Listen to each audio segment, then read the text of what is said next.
الحمد لله رب العالمين. الحمد لله الذي أنزل على عبده الكتاب ولم يجعل له عوجا. اللهم صل على محمد وعلى آل محمد كما صليت على إبراهيم وعلى آل إبراهيم إنك حميد مجيد. اللهم بارك على محمد وعلى آل محمد كما باركت على إبراهيم وعلى آل إبراهيم إنك حميد مجيد. أما بعد فإن خير الكلام كلام الله وخير الهدي هدي محمد صلى الله عليه وسلم وشر الأمور محدثاتها وكل محدثة بدعة وكل بدعة ضلالة وكل ضلالة في النار. أعوذ بالله من الشيطان الرجيم. يا أيها الذين آمنوا اتقوا الله حق تقاته ولا تموتن إلا وأنتم مسلمون. يا أيها الذين آمنوا اتقوا الله وقولوا قولا سديدا يصلح لكم أعمالكم ويغفر لكم ذنوبكم ومن يطع الله ورسوله فقد فاز فوزا عظيما. إنما المؤمنون إخوة. اللهم سبحانك لا علم لنا إلا ما علمتنا إنك أنت العليم الحكيم. رب اشرح لي صدري ويسر لي أمري واحلل عقدة من لساني يفقه قولي. അള്ളാഹുവിൻ്റെ മാർഗത്തിൽ ഞാൻ ഏറെ സ്നേഹിക്കുന്ന സഹോദരങ്ങളെ, സഹോദരിമാരെ, ജീവിതത്തിൻ്റെ മുഴുവൻ മേഖലകളിലും അള്ളാഹുവിൻ്റെ വിധിവിലക്കുകളും അള്ളാഹുവിൻ്റെ റസൂൽ സല്ലല്ലാഹു അലൈഹി വസല്ലമയുടെ സുന്നത്തും മുറുകെ പിടിച്ചുകൊണ്ട് ജീവിക്കണേ എന്ന് ഓർമ്മപ്പെടുത്തുകയാണ്, ഉണർത്തുകയാണ്. അള്ളാഹു നമ്മളെ എല്ലാവരെയും അതിന് സഹായിക്കട്ടെ. ഉമർ മൗലവി റഹിമഹുല്ലാഹു തആല സൗദി അറേബ്യയിൽ പഠിക്കുന്ന കാലത്ത് നെഹ്റു അറേബ്യ സന്ദർശിക്കുന്നുണ്ട്. ഉമർ മൗലവിക്കും കൂട്ടുകാർക്കും നെഹ്റുവിനെ കാണാനുള്ള ഒരു അവസരമുണ്ടായി. അന്ന് നെഹ്റു ഉമർ മൗലവിയോടും കൂട്ടുകാരോടും ചോദിച്ചു, ഇവിടുത്തെ പഠനം കഴിഞ്ഞിട്ട് പിന്നെ എന്താണ് നിങ്ങളെ പ്ലാൻ? അന്ന് കൂട്ടുകാരൊക്കെ മൗനം പാലിച്ചു. ഉമർ മൗലവി റഹിമഹുല്ലാഹു തആല പറഞ്ഞത്, നാട്ടിലേക്ക് മടങ്ങി ചെല്ലണം, അവിടെ പ്രവർത്തിക്കണമെന്നാണ്. അന്ന് ഉമർ മൗലവി റഹിമഹുല്ലാഹു തആലയുടെ കൂടെ ഉണ്ടായിരുന്നവർ പിന്നീട് മദീന യൂണിവേഴ്സിറ്റിയിലെ അധ്യാപകരായി. ഉമർ മൗലവി റഹിമഹുല്ലാഹു തആല നാട്ടിലേക്ക് തിരിച്ചു പോരുകയും ചെയ്തു. ഉമർ മൗലവി അദ്ദേഹത്തിൻ്റെ ഓർമ്മകളുടെ തീരത്ത് എന്ന പുസ്തകത്തിൽ ഈ അനുഭവം പങ്കുവെക്കുന്നുണ്ട്.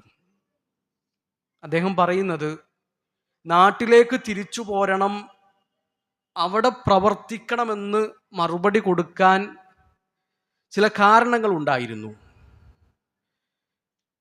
കാരണം ഇന്ത്യയിൽ ഒരു മനുഷ്യൻ അനുഭവിക്കുന്ന സ്വാതന്ത്ര്യവും അവൻക്കുള്ള അവകാശങ്ങളും വേറൊരു നാട്ടിലും എനിക്ക് അനുഭവിക്കാൻ കഴിഞ്ഞിട്ടില്ല. എൻ്റെ പ്രബോധന രീതിക്ക് സൗദി അറേബ്യ അനുയോജ്യമായിരുന്നില്ല. സൗദി അറേബ്യയിൽ കഴിയാത്ത കാര്യങ്ങൾ എനിക്ക് എൻ്റെ നാട്ടിൽ നിർവഹിക്കാൻ കഴിയുമെന്നാൽ. പ്രിയപ്പെട്ടവരെ, നമ്മൾ ജീവിക്കുന്ന നാടിനെ പറ്റിയിട്ടും നമ്മുടെ രാജ്യത്തെ പറ്റിയിട്ടും നമ്മൾ ഗൗരവത്തിൽ ആലോചിച്ചിട്ടുണ്ടോ? ഇന്ത്യ ഒരുപാട് മാറിയിട്ടുണ്ട്. ഉമർ മൗലവി റഹിമഹുല്ലാഹു തആലയുടെ കാലത്തുള്ള ഇന്ത്യ അല്ല ഇന്നത്തെ ഇന്ത്യ. ആ ഇന്ത്യക്ക് ഒരുപാട് മാറ്റങ്ങളുണ്ട്. അതിൻ്റെ അവസ്ഥയും സാഹചര്യവും ഒക്കെ മാറിയിട്ടുണ്ട്.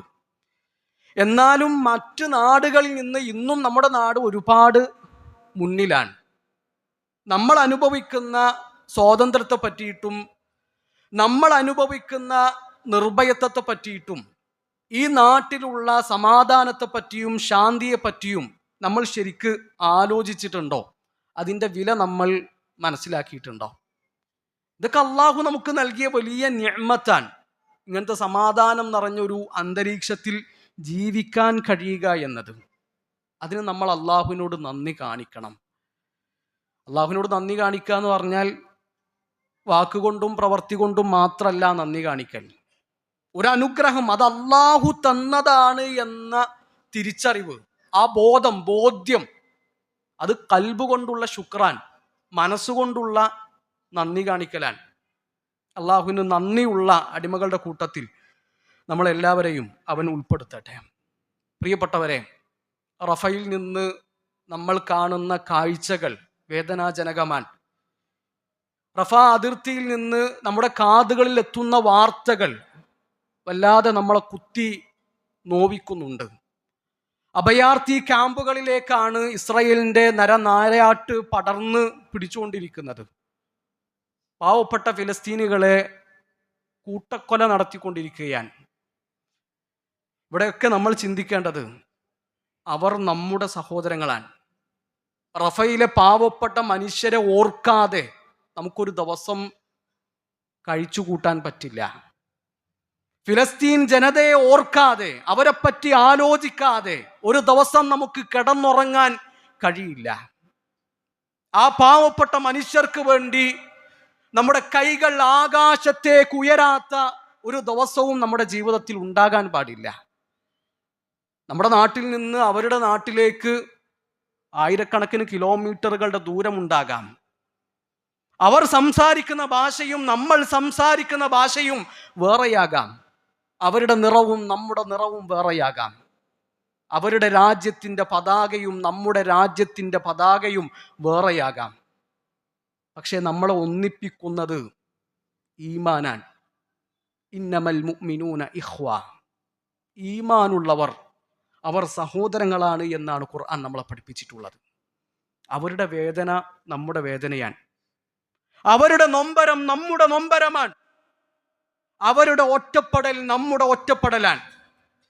ഗസയെ ഓർത്ത്, റഫയെ ഓർത്ത്, പാവപ്പെട്ട ഫിലസ്തീൻ ജനതയെ ഓർത്ത് നമ്മുടെ കണ്ണിൽ നിന്ന് ഒരു തുള്ളി കണ്ണുനീർ പോലും ഇതുവരെ പൊടിഞ്ഞിട്ടില്ല എങ്കിൽ, ആ മനുഷ്യർക്ക് വേണ്ടി ഒരിക്കൽ പോലും നമ്മുടെ ചുണ്ടുകൾ മന്ത്രിച്ചിട്ടില്ല എങ്കിൽ, അള്ളാഹുവിലേക്ക് നമ്മുടെ കൈകൾ ഉയർന്നിട്ടില്ല എങ്കിൽ, നമ്മുടെ ഈമാനെ നമ്മൾ ശരിക്ക് ചോദ്യം ചെയ്യണം.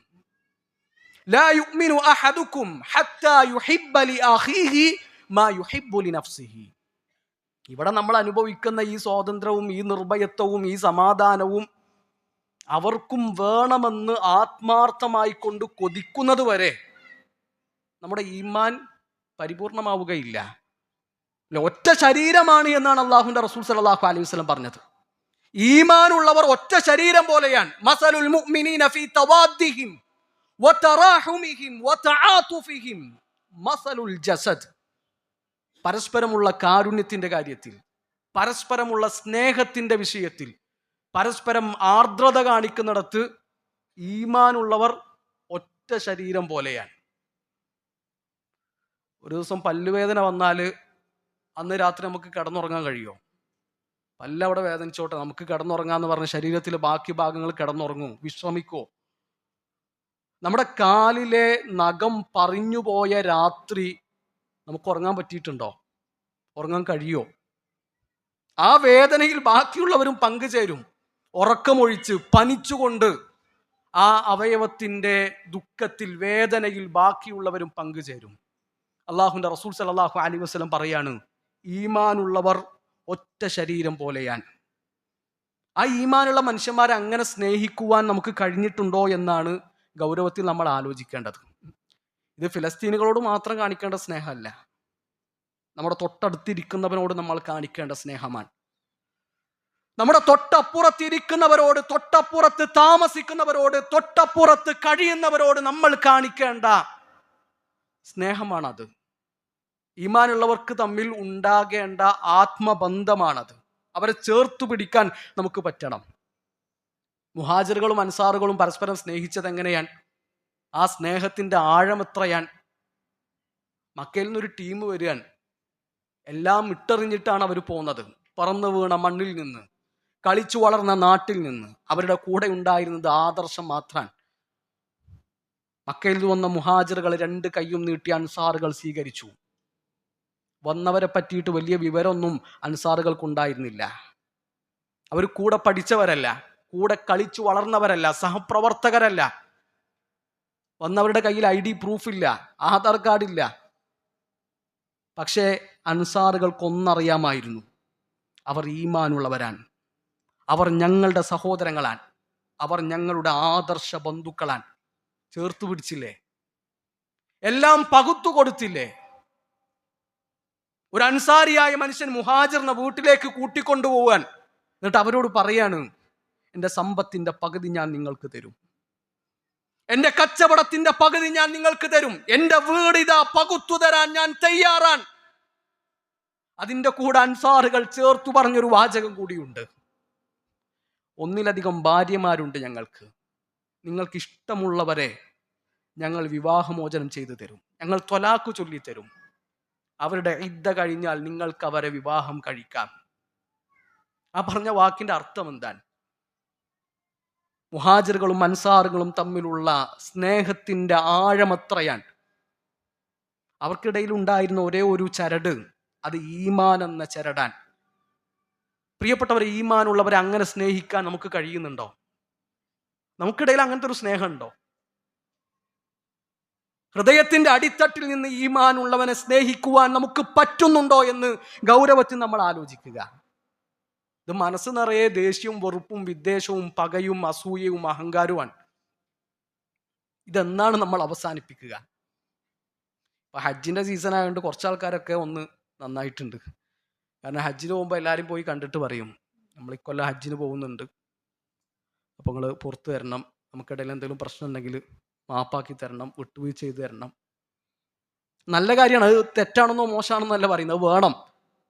എന്നാൽ അത് ഹജ്ജിന്റെ സമയത്ത് മാത്രമല്ല, എല്ലാ സമയത്തും വേണം.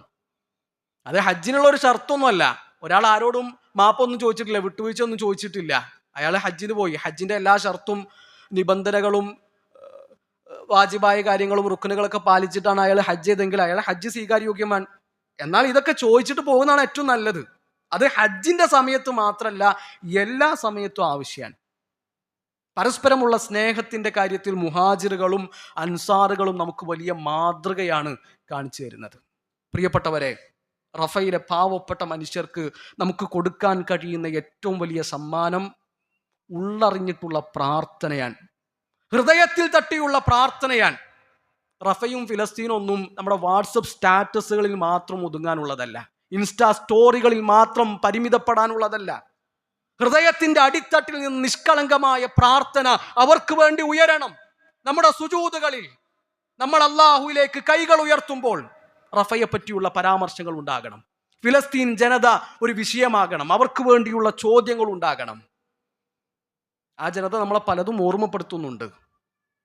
റഫ അതിർത്തിയും അവിടുത്തെ അഭയാർത്ഥി ക്യാമ്പുകളും അവിടെ ചുട്ടരിക്കപ്പെട്ട മനുഷ്യരും നമ്മളോട് പറയുന്നത്, നിങ്ങൾ അനുഭവിക്കുന്ന നിർഭയത്വം, നിങ്ങൾ അനുഭവിക്കുന്ന സമാധാനം, നിങ്ങളുടെ നാട്ടിൽ നിങ്ങൾക്ക് കിട്ടുന്ന സ്വസ്ഥതയും ശാന്തിയും അള്ളാഹുവിൻ്റെ വലിയ അനുഗ്രഹങ്ങളാണ്.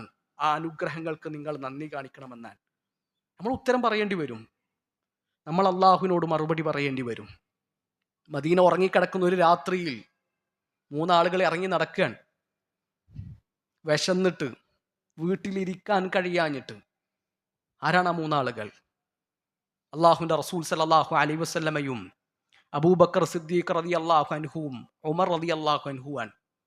നബി പ്രിയപ്പെട്ട അനുചരന്മാരോട് ചോദിക്കുകയാണ്, എന്തിനാണ് ഈ സമയത്ത് നിങ്ങൾ ഇറങ്ങി നടക്കുന്നത്? അൽ ജൂഉ യാ റസൂലല്ലാഹ്, അള്ളാഹുവിൻ്റെ റസൂലെ വിശപ്പാണ്, പട്ടിണിയാണ്, വീട്ടിലിരിക്കാൻ കഴിയുന്നില്ല, അതുകൊണ്ട് നിവൃത്തിയില്ലാതെ പുറത്തിറങ്ങിയതാണ്. ദുനിയാവ് അള്ളാഹു എല്ലാവർക്കും കൊടുക്കുന്നതല്ല, ദുനിയാവ് അള്ളാഹു എല്ലാവർക്കും കൊടുക്കും അല്ലെ? അത് അള്ളാഹു ഇഷ്ടപ്പെട്ടവർക്ക് കൊടുക്കുന്നത് മാത്രമല്ല. ഇഷ്ടപ്പെട്ടവർക്ക് മാത്രം ദുനിയാവ് കൊടുക്കുമെങ്കിൽ അള്ളാഹുവിന്റെ റസൂൽ സല്ലല്ലാഹു അലൈഹി വസല്ലമക്ക് ദുനിയാവ് കിട്ടണമായിരുന്നു. അബൂബക്കർ സിദ്ദീഖ് റളിയല്ലാഹു അൻഹുവിനും ഉമർ റളിയല്ലാഹു അൻഹും ദുനിയാവ് കിട്ടണമായിരുന്നു. ദുനിയാവ് എല്ലാവർക്കും കിട്ടും, പക്ഷെ ആഖിറത്ത് എല്ലാവർക്കും കിട്ടൂല. വിശന്നിട്ട് വിശപ്പ് താങ്ങാനാവാതെയാണ് അബൂബക്കർ സിദ്ദീഖ് റളിയല്ലാഹു അൻഹു ഉമർ റളിയല്ലാഹു അൻഹും അള്ളാഹുവിന്റെ റസൂലും പുറത്തിറങ്ങി നടന്നത്. ആരാണവർ? അള്ളാഹുവിന്റെ സൃഷ്ടികളിൽ ഏറ്റവും ഉത്കൃഷ്ടനായ സൃഷ്ടി, അഷ്റഫുൽ ഖൽഖ്, അള്ളാഹുവിന്റെ റസൂൽ സല്ലല്ലാഹു അലൈഹി വസല്ലം. അബൂബക്കർ സിദ്ദീഖ് റളിയല്ലാഹു അൻഹു ഈ ഉമ്മത്തിലെ ഏറ്റവും ശ്രേഷ്ഠനായ മനുഷ്യനാണ്. നബിമാര് കഴിഞ്ഞാൽ പിന്നെ ഏറ്റവും ശ്രേഷ്ഠനായ മനുഷ്യൻ അബൂബക്കറാൻ, പിന്നെ ഉമറാൻ. അവർക്ക് ദുനിയാവിൽ വിശപ്പുണ്ടായിട്ടുണ്ട്, പട്ടിണി ഉണ്ടായിട്ടുണ്ട്, ഉറക്കം നഷ്ടപ്പെട്ടിട്ടുണ്ട്. അബുൽ ഹൈസം റളിയല്ലാഹു അൻഹുവിന്റെ വീട്ടിലേക്ക് നബി സല്ലല്ലാഹു അലൈഹി വസല്ലമ ഈ അനുചരന്മാരെയും കൂട്ടിപ്പോയി. ആ മനുഷ്യൻ അയാളുടെ തോട്ടത്തിൽ ഒരു വിരിപ്പൊക്കെ വിരിച്ച് ഇവരെ സൽക്കരിച്ചു. ഈത്തപ്പഴം കൊടുത്തു, തണുത്ത വെള്ളം കൊടുത്തു, ഒരു ആടിനെ അറുത്ത് പാകം ചെയ്ത് ഭക്ഷണം കൊടുത്തു, പാല് കൊടുത്തു. വയറ് നിറഞ്ഞപ്പോ അള്ളാഹുവിന്റെ റസൂൽ സല്ലല്ലാഹു അലൈഹി വസല്ലമ അബൂബക്കർ സിദ്ദീഖ് റളിയല്ലാഹു അൻഹുവിനോടും ഉമർ റളിയല്ലാഹുവിനോടും പറയുന്ന ഒരു വാചകമുണ്ട്. ലതുസ്അലുന്ന അൻ ഹാദൻ നഈമി യൗമൽ ഖിയാമ. അബൂബക്കർ, ഉമർ, ഈ അനുഗ്രഹത്തെ പറ്റിയിട്ട് നാളെ അള്ളാഹു ചോദിക്കുക തന്നെ ചെയ്യും. നിങ്ങൾ വിശന്നു വീട്ടിൽ നിന്ന് പുറത്തിറങ്ങി, നിങ്ങളുടെ വയറ് നിറഞ്ഞു, ഇതിന് നിങ്ങൾ അള്ളാഹുവിനോട് മറുപടി പറയേണ്ടി വരും. പ്രിയപ്പെട്ടവരെ, നമ്മൾ ജീവിതത്തിൽ അനുഭവിക്കുന്ന ഓരോ അനുഗ്രഹങ്ങൾക്കും നമ്മൾ നമ്മുടെ റബ്ബിനോട് മറുപടി പറയേണ്ടി വരും. കത്തിയെരിഞ്ഞ മൃതദേഹങ്ങൾക്കിടയിൽ നിന്ന് ഉമ്മയെ തിരയുന്ന ഒരു 10 വയസ്സുകാരൻ നമ്മുടെ നാട്ടിലില്ല. വെന്തു വെണ്ണീറായി തീർന്ന ആ വെണ്ണീരിൽ നിന്ന് പിഞ്ചോമനകളെ തിരയുന്ന ഒരു ഉപ്പയും ഉമ്മയും നമ്മുടെ നാട്ടിലില്ല. നാളെ നേരം പുലരുമ്പോൾ ഏതെങ്കിലും അഭയാർത്ഥി ക്യാമ്പുകളിലേക്ക് പലായനം ചെയ്യേണ്ടി വരുമെന്ന പേടി നമുക്കില്ല. അഭയാർത്ഥി ക്യാമ്പുകൾ എന്താണെന്ന് നമുക്കറിയില്ല. പിറന്നു വീണ മണ്ണിൽ നിന്നുള്ള പലായനം എന്താണെന്ന് നമുക്കറിയില്ല. അത് അള്ളാഹു തന്ന നിഅ്മത്താണ്, അള്ളാഹു നൽകിയ അനുഗ്രഹമാണ്. ആ അനുഗ്രഹത്തിന് നന്ദി കാണിച്ചിട്ടില്ല എങ്കിൽ, അള്ളാഹുവിനെ നമ്മൾ മറന്നു കളഞ്ഞാൽ, നസുല്ലാഹ ഫനസിയഹും, അള്ളാഹു നമ്മളെയും മറക്കും. അൽ യൗമ നൻസാകും കമാ നസീതും ലിഖാ യൗമികും ഹാദാ. ഇങ്ങനത്തെ ഒരു ദിവസം വരാനുണ്ട് എന്ന കാര്യങ്ങൾ മറന്നില്ലേ? എന്നെ കണ്ടുമുട്ടേണ്ടി വരുമെന്ന കാര്യം നിങ്ങൾ മറന്നില്ലേ? അതുപോലെ നിങ്ങളെയും ഞാൻ മറന്നിരിക്കുന്നു എന്ന് ആഖിറത്തിൽ വെച്ച് അള്ളാഹു പറയുന്ന ആ ദൗർഭാഗ്യവാന്മാരുടെ കൂട്ടത്തിൽ നമ്മൾ ഉണ്ടാകരുത്. എപ്പോഴും അള്ളാഹുവിനെ ഓർത്ത്, അള്ളാഹുലേക്ക് അടുത്ത്, സുജൂദുകൾ കൊണ്ട്, പ്രാർത്ഥനകൾ കൊണ്ട്, ഖുർആൻ പാരായണം കൊണ്ട്, നിസ്കാരങ്ങൾ കൊണ്ട്, ഇബാദത്തുകൾ കൊണ്ട് അള്ളാഹുലേക്ക് അടുക്കുന്നവരുടെ കൂട്ടത്തിൽ നമ്മൾ ഉണ്ടാകണം. അതിനുവേണ്ടി ആത്മാർത്ഥമായി കൊണ്ട് പരിശ്രമിക്കുക. അള്ളാഹു നമ്മളെല്ലാവരെയും അനുഗ്രഹിക്കട്ടെ.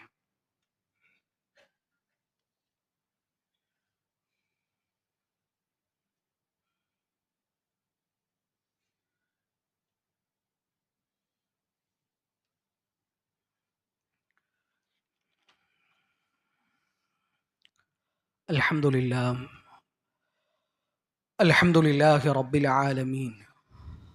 അസ്സലാത്തു വസ്സലാമു അലാ റസൂലില്ലാഹി വഅലാ ആലിഹി വസഹ്ബിഹി അജ്മഈൻ. അമ്മാ ബഅദ്. സ്നേഹം നിറഞ്ഞ സഹോദരങ്ങളെ, സഹോദരിമാരെ, അള്ളാഹുവിനെ സൂക്ഷിക്കണേ എന്ന് ഒരിക്കൽ കൂടി ഓർമ്മപ്പെടുത്തുകയാണ്, ഉണർത്തുകയാണ്. അള്ളാഹു നമ്മളെല്ലാവരെയും അതിന് സഹായിക്കട്ടെ. ദുൽഹിജ്ജ മാസത്തിലേക്ക് നമ്മൾ കൂടുതൽ അടുത്തിരിക്കുകയാണ്. അള്ളാഹുവിൻ്റെ മാസങ്ങളിൽ പവിത്രമായ 4 മാസങ്ങളുണ്ട്. ആ 4 മാസങ്ങളിൽ ഒന്നാണ് ദുൽഹിജ്ജ മാസം. ആ മാസത്തിലെ ആദ്യത്തെ 10 ദിവസങ്ങൾ ഏറ്റവും ശ്രേഷ്ഠമായ 10 ദിവസങ്ങളാണ്. ആ ദിവസങ്ങൾ ചെയ്യുന്ന ഇബാദത്തിന് മറ്റു ദിവസങ്ങൾ ചെയ്യുന്ന ഇബാദത്തിനേക്കാളും എത്രയോ പ്രതിഫലമാണ്. വരുന്ന ദിവസങ്ങൾ ഏറ്റവും നല്ല നിലക്ക് പ്രയോജനപ്പെടുത്തുന്ന കൂട്ടത്തിൽ അള്ളാഹു നമ്മളെല്ലാവരെയും ഉൾപ്പെടുത്തട്ടെ. പ്രിയപ്പെട്ടവരെ, ദുൽഹിജ്ജ മാസത്തിൽ അള്ളാഹു നമുക്ക് കനിഞ്ഞരുളിയ സമ്മാനമാണ് ഉദ്ഹിയ്യത്ത്. ഏറ്റവും പ്രധാനപ്പെട്ട ഒരു ഇബാദത്താണത്, ആരാധനയാണത്. ഫസല്ലി ലിറബ്ബിക വൻഹർ. അള്ളാഹുവിൻ്റെ റസൂൽ സല്ലല്ലാഹു അലൈഹി വസല്ലമയോട് അള്ളാഹു പറഞ്ഞത്, നീ അള്ളാഹുവിന് വേണ്ടി നിസ്കരിക്കുക, വൻഹർ, അള്ളാഹുവിന് വേണ്ടി ബലിയറുക്കുകയും ചെയ്യുക. ഖുൽ ഇന്ന സ്വലാത്തി വനുസുക്കി വമഹ്യായ വമമാതി ലില്ലാഹി റബ്ബിൽ ആലമീൻ. എൻ്റെ ജീവിതം, എൻ്റെ മരണം, എൻ്റെ ഇബാദത്തുകൾ, എൻ്റെ നേർച്ച, എൻ്റെ ബലി, ഇതൊക്കെ അള്ളാഹുവിനുള്ളതാണ്. ഇവിടെ രണ്ടിടത്തും നിസ്കാരത്തിൻ്റെ കൂടെയാണ് അള്ളാഹു ബലികർമ്മത്തെ ചേർത്ത് പറഞ്ഞിട്ടുള്ളത്. അത് ഏറ്റവും പ്രധാനപ്പെട്ട ഒരു ആരാധനയാണ്. ഇസ്ലാമിൻ്റെ ചിഹ്നങ്ങളിൽ ഒന്നാണ് ഉദ്ഹിയ്യത്ത് എന്നുള്ളത്. അത് നിർബന്ധമാണെന്ന് വെച്ചാൽ നിർബന്ധമല്ല. ഒരാൾ അറുത്തിട്ടില്ല എങ്കിൽ അയാൾക്ക് ശിക്ഷയുണ്ടാകുമോ? അള്ളാഹുവിൻ്റെ ശിക്ഷക്ക് അയാൾ അർഹനാണോ ചോദിച്ചാൽ അർഹനല്ല. എന്നാൽ കഴിവുണ്ടെങ്കിൽ അറുക്കുക തന്നെയാണ് വേണ്ടത്. അത് അള്ളാഹുവിൻ്റെ റസൂൽ സല്ലല്ലാഹു അലൈഹി വസല്ലമയുടെ ശക്തവും പ്രബലവുമായ സുന്നത്താണ്. എത്രത്തോളം എന്ന് വെച്ചാൽ, ഒരാൾക്ക് ഇപ്പോൾ കയ്യിൽ ക്യാഷ് ഇല്ല, എന്നാൽ അയാൾക്ക് കടം വാങ്ങിയിട്ട് ഉദഹിയത്ത് അറുക്കാൻ പറ്റും. പിന്നീട് ആ കടം വീട്ടാനും കഴിയും. അങ്ങനത്തെ ആളാണെങ്കിൽ അവർ കടം വാങ്ങി ഉദഹിയത്ത് അറുക്കുന്നതും പണ്ഡിതന്മാർ പ്രോത്സാഹിപ്പിച്ചിട്ടുണ്ട്. ഈ കടം വാങ്ങുക എന്നുള്ളത് പൊതുവെ പ്രോത്സാഹിപ്പിക്കപ്പെടേണ്ട ഒരു സംഗതിയല്ല. എന്നാൽ കടം വാങ്ങിയിട്ട് ഒരാൾ ഉദഹിയത്ത് അറുക്കാൻ കഴിയും, ആ കടം അയാൾക്ക് വീട്ടാനും പറ്റുമെങ്കിൽ അയാൾക്ക് ഉദഹിയത്ത് അറുക്കാൻ കടം വാങ്ങാം, അത് നല്ല കാര്യമാണ് എന്നൊക്കെ ഷെയ്ഖുമാരുടെ ഫത്വകളിൽ നമുക്ക് കാണാൻ പറ്റും. അപ്പം അത്രക്കും പ്രബലമായൊരു സംഗതിയാണ് ഉദഹിയത്ത് എന്നുള്ളത്. അപ്പോൾ കഴിയുന്നവരൊക്കെ അതിൽ പങ്കുചേരാൻ പ്രത്യേകം ശ്രദ്ധിക്കണം. ഇപ്പോൾ നമ്മളെ പള്ളിയിൽ സംഘടിതമായി ഉദഹിയത്ത് നടക്കുന്നുണ്ട്. നമ്മൾ ഒരു ഷെയറിന് നിശ്ചയിച്ചിട്ടുള്ളത് 8,500 അത് കൂടുകയും ചെയ്യാം, കുറയുകയും ചെയ്യാം. അത് ഉരുവിൻ്റെ വിലക്കനുസരിച്ചിട്ടാണ്. ഒരു ഷെയർ എന്നുള്ളത് ഏറ്റവും ചുരുങ്ങിയ കണക്കാണ്. ഒരാൾക്ക് ഒരു ഉരുവിനെ തന്നെ അറുക്കാൻ പറ്റുമെങ്കിൽ അയാൾ ഒരു ഉരുവിനെയാണ് അറുക്കേണ്ടത്. ഇനി ആടിനെ അറുക്കാൻ ഉദ്ദേശിക്കുന്നവർ ആടിനെ അറുക്കാം. അത് 15,000 അതിൻ്റെ മുകളിലേക്കുമാണ് അതിൻ്റെ ചിലവ് വരിക.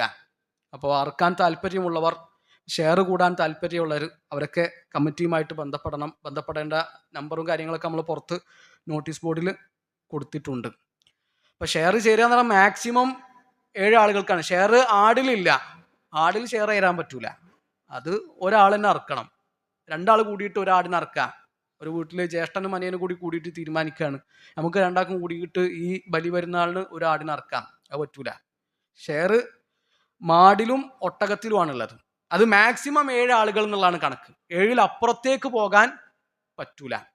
നമ്മളൊക്കെ ചെയ്യുന്നത് ഒരു ഉരുവിനെ കാണും, ആ ഉരുവിനെ 7 ആളുകൾ നിശ്ചയിക്കും. അതുകൊണ്ടാണ് ഈ സംഖ്യയിൽ വർധനവുണ്ടാകാം, അല്ലെങ്കിൽ ചിലപ്പോൾ നിശ്ചയിച്ച സംഖ്യയിൽ നിന്ന് കുറവ് വരാമെന്ന് പറയുന്നത്. പിന്നെ പ്രത്യേകം ശ്രദ്ധിക്കേണ്ട ഒരു കാര്യമാണ്, ഇപ്പോൾ ഉരുവിനൊക്കെ വാങ്ങിക്കൊണ്ടിരിക്കുന്ന ഒരു സമയമാണ്, ആ ഉരുവിൻ്റെ പ്രായം നമ്മൾ ശരിക്ക് ശ്രദ്ധിക്കണം. മതം നിശ്ചയിച്ച ആ പ്രായം എത്തിയ ഉരുവിനെ അറുക്കാൻ പറ്റുള്ളൂ. അതല്ലാത്ത ഉരുവിനെ അറുത്താൽ അത് ഉദഹിയത്തായിട്ട് കണക്കാക്കപ്പെടുകയില്ല. അത് ഉദഹിയത്തിൻ്റെ വിഷയത്തിൽ മാത്രമല്ല, അക്കീക്ക അറുക്കുമ്പോഴും ആ പ്രായം നമ്മൾ പ്രത്യേകം ശ്രദ്ധിക്കണം. അത് ഒട്ടകമാണെങ്കിൽ 5 വയസ്സാണ്. നമ്മൾ നാട്ടിൽ ഒട്ടകത്തെ അറക്കലില്ല. ഒട്ടകമാണെങ്കിൽ 5 വയസ്സാണ് പ്രായം. 5 വയസ്സ് തികഞ്ഞതിനെയാണ് അറുക്കേണ്ടത്. അതിൽ താഴെയുള്ളതിനെ അറുത്താൽ അത് ഉദഹിയത്തായിട്ട് പരിഗണിക്കപ്പെടുകയില്ല. കാരണം മുസിന്ന എന്നത് പ്രത്യേകം പ്രമാണങ്ങളിൽ വന്നതാണ്. മുസിന്ന എന്ന് പറഞ്ഞാൽ ഈ പാൽപ്പല്ല് പോയിട്ട് തീറ്റപ്പല്ല് വന്നതാണ്. അതുമായി ബന്ധപ്പെട്ട അറിവുള്ള ആളുകൾക്ക് പ്രത്യേകം മനസ്സിലാക്കാൻ കഴിയും.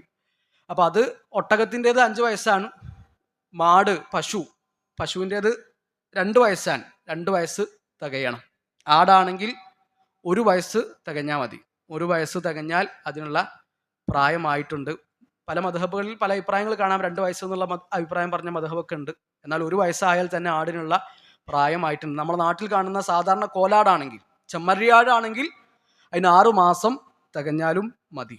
അപ്പോൾ ഈ ഉരുവിൻ്റെ വയസ്സ് നമ്മൾ പ്രത്യേകം ശ്രദ്ധിക്കണം. ആ വയസ്സായ പ്രായമെത്തിയ ഉരുവിനെയാണ് നമ്മൾ അറുക്കേണ്ടത്. ഏതായാലും ഉദ്ഹിയത്തുമായി ബന്ധപ്പെട്ട് വിശദമായ കാര്യങ്ങൾ, കുറച്ചും കൂടി വിവരങ്ങൾ അടുത്ത ഖുത്ബകളിൽ നമുക്ക് സൂചിപ്പിക്കാം.